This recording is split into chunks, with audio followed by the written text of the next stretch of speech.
बच्चों, let us read the question. According to Newton, the viscous force acting between liquid layers of area A and velocity gradient del V by del Z is given by the formula F is equal to minus eta A del V by del Z, where eta is constant called coefficient of viscosity. The dimensional formula of eta is, that is m minus L minus 2 T minus 2 m0 L0 T0 m1 L2 T2 m1 L minus 1 T minus 1. So which one of the following option is correct here? So first of all, to solve this question, we will see the key concept of the question. Okay. So जो ये question है, this is related to the dimension. हमें dimensional formula निकालना है. इसके लिए हमें पता है कि जो 7 बेसिक क्वांटिटी होती है डायमेंशन की, जिसमें से हमारे पास 3 होती है एम, एल और टी. और हमें जो इसका फॉर्मूला है उसको हमें एम एल पी की टर्म्स में लिखना है, वेयर एम एल और टी की टर्म्स में लिखना है, where M is mass, okay, L is length and T is height. So जो नीटा है, नीटा का जो हमारे पास डायमेंशनल फॉर्मूला होगा उसको हमें एम एल पी की टर्म्स में लिखना है. सबसे पहले इसके लिए हमारे पास फॉर्मूला हमें क्वेश्चन में ऑलरेडी गिवन है. सो इस क्वेश्चन में हमें फोर्स है हमारे पास. Force is equal to mass into acceleration. We will also use to this formula to find the dimension of force. Okay. So now let us come to the question here. So now in the question हमारे पास हमें पता है कि जो force की value है that is equal to minus meta eta A del V divided by del J. हमें dimension निकालनी है ईटा की.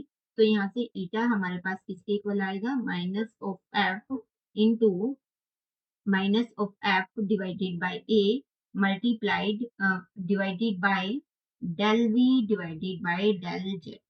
Okay, so this will be the formula for eta. Okay, so eta का हमारे पास ये फॉर्मूला बनता है. अब हमें इसका डायमेंशनल फॉर्मूला निकालना है. क्या होगा? सो इसको निकालने के लिए हमारे पास हमें सबका डायमेंशनल फॉर्मूला पता होना चाहिए. तो सबके डायमेंशनल फॉर्मूला के लिए हम सबसे पहले क्या करेंगे, हम यहाँ पे फोर्स का डायमेंशनल फॉर्मूला निकालते हैं. So force is equal to mass into acceleration, mass into velocity divided by time.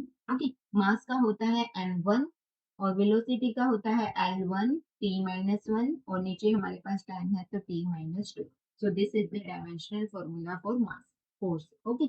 Now we have the velocity gradient, that means del v divided by del j. Okay. This is the velocity gradient given in the question.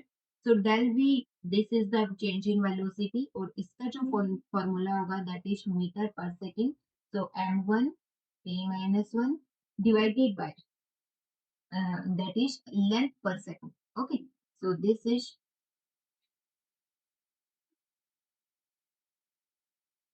so velocity के लिए हम use करते हैं L t minus 1 length per second. Okay, and divided by change in the distance del z. So this is for L. Okay, so this is equal to t minus 1. This is the dimensional formula for del v by del z. Okay, now हमारे पास यहाँ question में क्या है, और हमारे पास है area. Okay, so area का हमारे पास डायमेंशनल फॉर्मूला क्या होता है, area is equal to length into breadth, that means L square. Okay, so अब हम सबकी डायमेंशन पुट करते हैं. तो eta हमारे पास किसके इक्वल है, that is equal to force.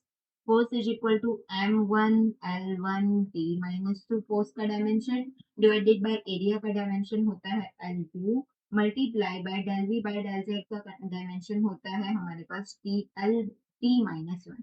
सो इसको अगर हम सोल्व करते हैं तो हमारे पास आता है m1 l2 l1 माइनस 2 और t माइनस 2 प्लस 1. ओके, सो ये हमारे पास आ जाता है m1 l minus 1 t minus 1.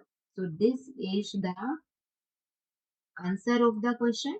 और ये हमारे पास मैच करता है हमारे m1 l minus 1 t minus 1. Option number D is the correct answer of the question. I hope you understood it well. Best of luck.